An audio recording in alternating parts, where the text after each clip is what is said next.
Réseaux sociaux buzz. Bakpato, Songi Songi, Kongosa, Koromoto, Legede. Venez. Venez vous informer en temps réel. Écoutez les critiques, les analyses avec Maman Buzz sur Réseaux sociaux buzz. Ici, pas de critiques stériles, ni tête ni queue, pas de polémique. Maman Réseau, Maman Buzz de tout le monde est là. Maman Buzz sur Réseaux sociaux buzz et Lengue Zangali Passa. Le goût qui n'a pas de concurrent. Le général Makosso a failli perdre Meti Makosso à cause du bac. Vous savez que ça fait très longtemps que nous n'avions pas vu Meti Makosso sur les réseaux sociaux. Raison, elle devrait se concentrer pour avoir son bac parce que l'année passée, elle avait échoué son bac en Côte d'Ivoire. Et par la grâce de Dieu, elle avait réussi quand même à avoir une inscription pour aller passer son bac en France. Mais il s'est fait qu'en France, c'est encore plus difficile. En Côte d'Ivoire, on ne sait pas. On va écouter le général Makosso. Moi, c'est Maman Réseau, Maman Buzz. Vous êtes nouveau sur ma chaîne, n'hésitez pas de vous abonner, cliquez la cloche de notification, aimez la vidéo, commentez et surtout partagez. Je ne vais pas vous prendre tout votre temps. Nous allons écouter le général par rapport à Meti. Et en écoutant le général, en tant que parent, il faut aussi être à l'écoute de vos enfants, connaître là où ils sont forts, là où ils sont faibles. C'est très important. Est-ce que c'était important pour Meti de quitter le système ivoirien pour aller étudier avec le système français? On ne sait pas. En écoutant le général Makosso, ceux-là qui ont besoin que leurs enfants puissent aller étudier en Europe, posez-vous des questions. C'est très important. Suivez. Shalom à tous et j'espère que tout le monde se porte bien. J'espère vivement que vous vous portez bien et que Dieu puisse protéger la vie de chacun d'entre vous. Que Dieu puisse veiller sur vous dans tout temps et en tout lieu. Je fais cette vidéo parce que je dois la faire. Je dois la faire parce que nous, notre vie aujourd'hui n'est plus cachée. Si un malheur frappe ma famille, ce serait quelque chose de difficile pour non seulement nous, et aussi pour beaucoup d'entre vous qui nous aimez énormément, qui nous avez adoptés même comme votre famille. Aujourd'hui, j'ai l'habitude de dire que je suis le père, mais c'est ceux qui m'aiment, toutes ces tatas, toutes ces mamans, qui aiment mes enfants comme leurs propres enfants, que ce soit Kimi, Paris, H, Meti, c'est vous qui êtes aujourd'hui la mère. Depuis le départ de ma femme, je ne crois pas qu'il y ait un seul reproche qu'on puisse me faire sur la gestion, sur l'éducation et sur la prise en charge de mes enfants, dont je m'occupe seul. Aujourd'hui, je suis un peu triste parce que tout simplement, je suis beaucoup triste, très triste parce que ma fille Meti, qui est une fille qui a beaucoup traversé des moments très difficiles. Quand je dis très difficile, c'est très difficile. Le départ, ça me gêne un peu d'à chaque fois d'en parler parce que quand tu le dis, c'est comme si tu veux attiser la pitié des gens et autres. Tout le monde n'a pas vu mourir sa mère. Moi, mes enfants ont eu le malheur de le voir. Donc, vous pouvez imaginer leur tristesse. L'année dernière, ma fille avait repris goût à la vie. Elle a fait beaucoup d'efforts pour son bac. Malheureusement, ça n'a pas marché. Je lui ai dit que pour moi, c'est l'effort que moi je regarde. Moi, je n'ai pas le niveau bac. J'ai le niveau second, mais en cours du soir. Dieu m'a accordé la grâce aujourd'hui d'être mondialement connu, d'avoir un peu de moyens, de m'occuper de ma famille, de m'occuper de d'autres personnes. Cette année, ma fille ne devait pas être en France. Parce que selon la procédure française, il faut avoir le bac pour venir continuer ses études au niveau de la France. Donc, que ce soit toutes les structures qui pouvaient nous aider à la faire venir pour recomposer ici, c'était quasi impossible.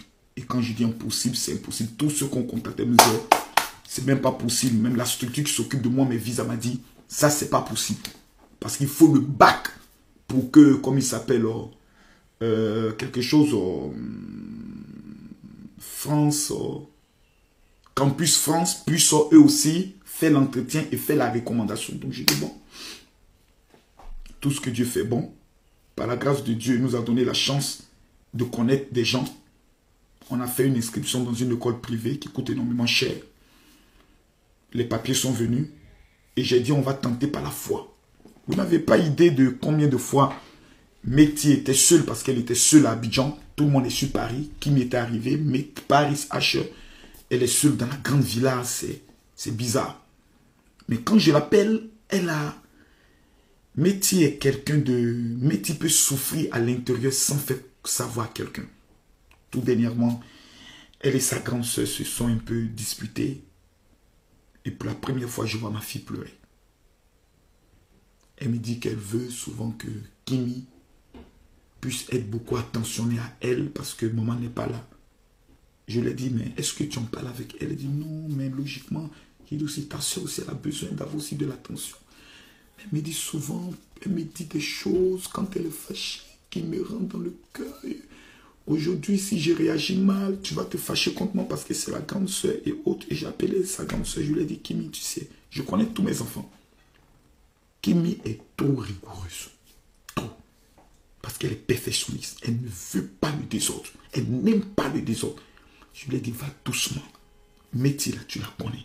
Si tout de suite, la bagarre déclenche entre vous deux, peu importe si tu as des torts, je suis obligé de lui donner tort. Donc ça m'a permis de voir que ma fille encaisse beaucoup et elle garde trop de choses dans le cœur. Et ça me fatigue. Mais quand tu lui demandes comment ça va, ça va. Je l'appelle, mais on ne te demande pas, il dit, oh, bon, ça va. Pourtant, ma fille souffrait. Et quand elle est allée déposer ses dossiers pour l'ambassade de France, je lui ai dit, on va prendre un moment de jeûne. Puis j'étais dans un restaurant, et puis on m'a appelé pour me dire que, est-ce qu'elle doit... Elle m'a dit, ah papa, ils m'ont appelé.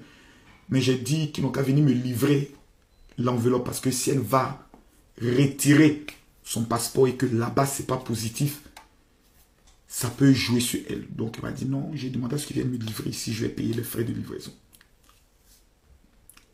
Et ma fille a obtenu son visa. De la manière dont ma fille m'a appelé, en pleurant, j'ai compris que donc, elle voulait venir rejoindre ses frères et sœurs. Mais elle ne nous a pas fait sentir. Hier, aux environs de 1h du matin, nous étions en direct. Quand j'ai demandé aux gens que j'allais reprendre, de me donner 1 minute parce que j'avais reçu un message de l'une de leurs tatas qui les encadre pour me dire que c'est très urgent. Donc, je l'appelle, elle me dit qu'elle a reçu un coup de fil de l'hôpital.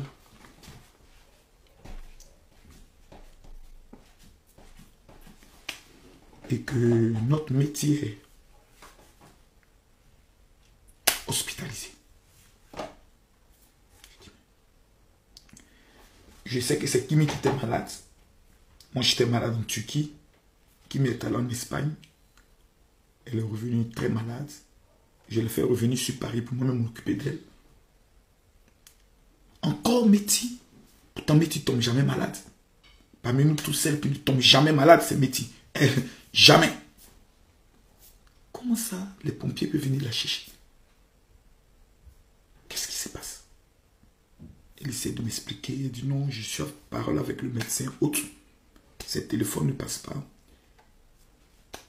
Et tout à l'heure, on dit bon, ils vont la garder aujourd'hui. Et je parle avec le médecin qui me dit que le psychologue a parlé avec elle. Qu'elle lui a dit des choses qu'elle ne peut pas me dire.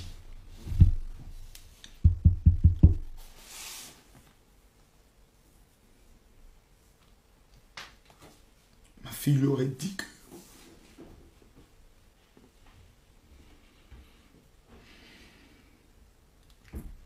avec tout ce que j'ai dépensé pour l'école,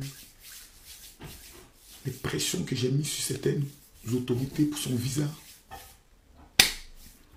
Elle est même venue en retard. Elle a commencé le cours très en retard. Quand elle est venue, la première des choses qu'elle m'a dit, papa, c'est pas la même chose. J'ai dit, mais comment ça, c'est pas la même chose? J'étais dans une école française, elle dit, papa, c'est pas la même chose. Ça n'a rien à y voir, je ne comprends rien dans tout ce qu'ils sont en train d'expliquer.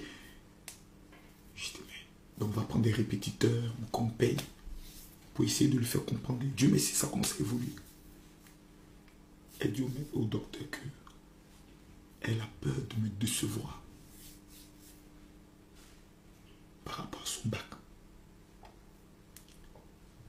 Et que l'année dernière, trop de personnes m'ont insulté sur les réseaux parce qu'elle n'avait pas eu son bac. Donc,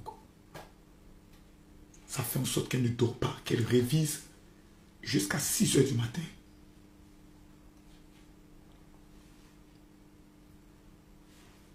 Et qu'elle commençait à se sentir très très mal. Et elle a fait un surdosage des Doliprane. Parce qu'elle prend, elle sent toujours la douleur. Elle est seule, elle prend une deuxième, elle sent la douleur. Mais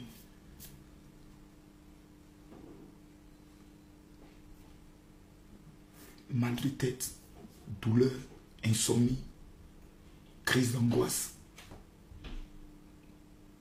Et c'est le docteur qui t'appelle, qui te dit ça comme ça. Il te dit, monsieur, je ne sais pas ce que vous faites, mais arrêtez de mettre un peu la pression sur elle. J'ai dit au docteur que j'ai jamais parlé du bac avec ma fille.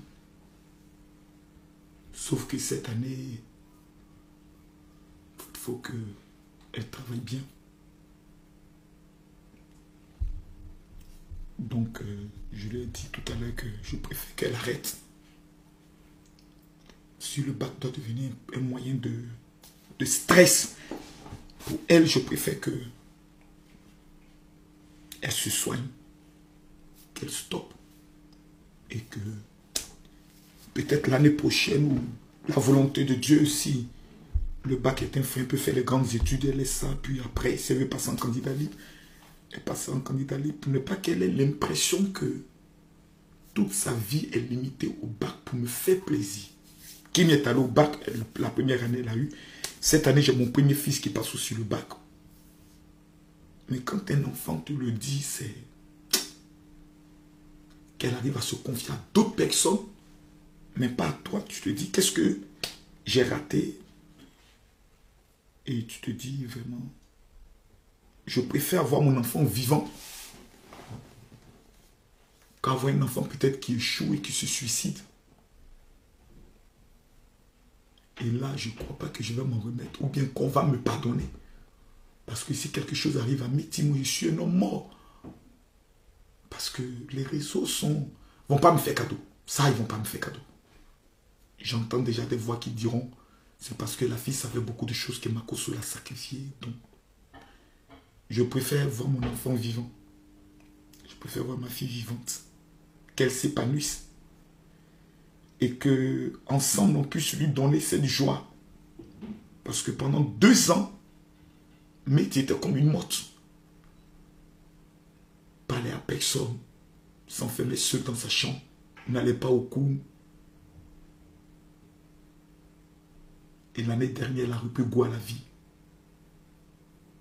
Son échec l'a beaucoup fatigué parce que quand elle m'a appelé pour me l'annoncer, elle m'a demandé pardon.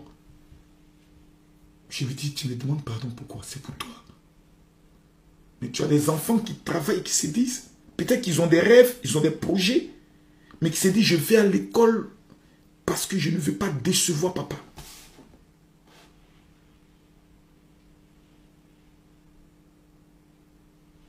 Moi, je veux que ma fille soit heureuse. C'est tout ce que je veux. Donc, je ne vais pas lui mettre de pression. Elle a eu le coup de la rentrée en retard. Cette année a été difficile. Je ne veux pas qu'elle s'engage dans quelque chose qui va encore peut-être la traumatiser. Je lui ai dit de considérer que cette année, c'est comme si elle a fait la première. Et l'année prochaine, si elle veut continuer dans les grandes études, elle me dit, mais c'est elle qui doit prendre sa décision. Je ne vais pas prendre des décisions pour elle.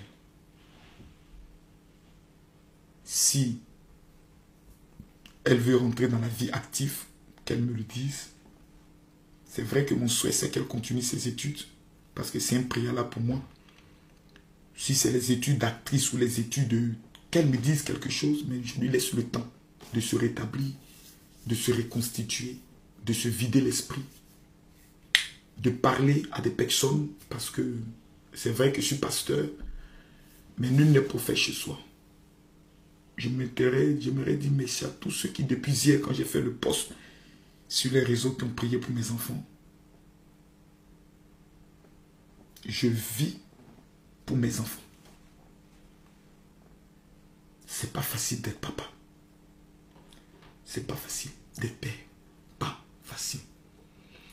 J'aimerais demander à Dieu de donner la force à tous les papas du monde qui ne dorment pas parce qu'ils se disent mon enfant doit réussir. Qui ne dorment pas parce qu'ils se disent qu'est-ce que mon enfant va manger demain. Qui ne dorment pas parce qu'ils se disent comment je vais payer l'école de mes enfants.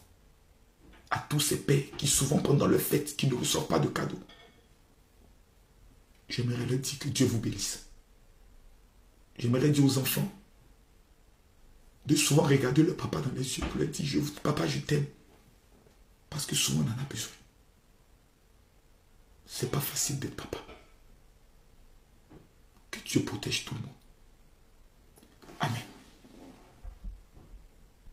Si vous voulez aller au Canada, si vous connaissez quelqu'un qui veut aller s'installer au Canada, si vous avez des élèves ou des enfants que vous souhaitez envoyer au Canada dans le but d'étudier, et si vous-même, un jour, vous souhaitez aller en vacances au Canada, écoutez-moi très bien.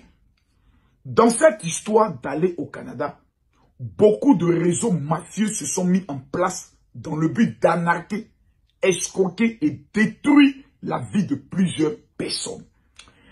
J'ai pu aider un couple qui est venu me voir en tant que pasteur, qui me dit, mon général, nous avons un problème et nous souhaitons que vous priez pour nous. Cela fait exactement 5 ans que nous avons remis, 4 ans je crois, nous avons remis de l'argent à une agence. Et jusqu'à ce jour, nous n'avons aucun résultat, ni positif, ni négatif. Selon les enquêtes que nous avons menées, nous avons découvert que nous avons été escroqués et nous avons porté plainte. Nous voulons que vous priez afin que cette agence puisse nous rembourser un jour. Et j'ai appelé l'une de mes filles qui est au niveau du Canada pour qui j'avais prié, pour lui demander comment elle avait fait pour elle se rendre au niveau du Canada. C'est en cela qu'elle me remet un contact, je contacte cette agence et cette agence me donne toutes les assurances, toutes les modalités, etc., que je transmets au couple qui n'avait plus rien. On signe un deal, je les aide à aller au Canada et plus tard, eux, ils prendront le soin de me rembourser, ce que je ne ferai plus. En moins de 6 mois, cette famille, aujourd'hui où je vous parle, est installée au niveau de Montréal. Et quand c'est bon, mon rôle à moi est de vous partager le contact qui a permis à ce couple de pouvoir immigrer au niveau du Canada afin que vous ne puissiez pas vous faire arnaquer et que vous soyez dans le meilleur réseau pour le traitement de votre dossier. Le numéro sur lequel vous allez envoyer votre message pour dire « Je veux aller au Canada ». Si vous rêvez, vous êtes au Burkina, vous êtes au Mali, en Côte d'Ivoire, peu importe, au niveau du Congo, au Cameroun, contactez ce numéro qui est le 001 581 481 81 10. Je reprends 001 581 481 81 10. Vous prenez le soin de leur envoyer un message maintenant. Ils prendront le soin de vous suivre, de votre procédure, que ce soit pour les études et autres. Et je peux vous garantir une seule chose, votre dossier sera correctement traité par des professionnels qui ont plus de 13 à 18, plutôt près de 18 agences installées dans le monde. Que Dieu vous bénisse. Contactez-les maintenant. Shalom. J'espère que tout le monde se porte bien et j'espère que vous vous portez bien. J'ai une information capitale que j'aimerais vous passer en seulement 2 minutes. Écoutez-moi très bien. Quand désormais vous souhaitez effectuer un voyage au niveau de la France, pour un séjour à Paris, peu importe le mois, les jours, je vous recommande de ne pas aller à l'hôtel. Je vous recommande une résidence qui est à la porte de Paris, à seulement 3 minutes du métro qui vous amène directement au niveau du centre de Paris, qui est intitulée Résidence Flambant Neuf. La résidence Flambant Neuf est une résidence pour les hommes d'affaires, pour les femmes d'affaires, les personnes qui sont en vacances des personnes qui séjournent à Paris, des personnes qui viennent souvent pour des problèmes de santé, les autorités qui viennent souvent en vacances avec leur famille, de 2 chambres, salon. Ce qui me marque dans cette résidence, c'est la propriété, c'est sa localisation et surtout sa terrasse, d'où vous pourrez vous asseoir en famille, 4 ou 6 personnes, dans le but de passer des moments extraordinaires. C'est une résidence avec un salon américain qui vous permettra de vivre des moments extraordinaires lorsque vous êtes en séjour au niveau de la France, dans un immeuble sécurisé.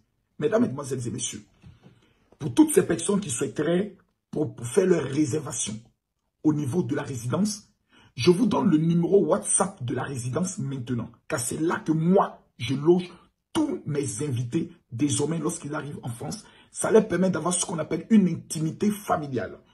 Le WhatsApp est le 0033 7 58 37 49 44. Je répète, le 0033 7 58 37 49 44. Vous êtes au niveau de la Suisse, au niveau de la Belgique, au niveau même de la France. Vous souhaitez inviter des personnes, je vous recommande la résidence Flambant Neuf. Vous envoyez un message sur WhatsApp, vous donnez votre période de séjour et vous envoie la facture préformat et automatiquement, vous avez la résidence à votre disposition. Shalom.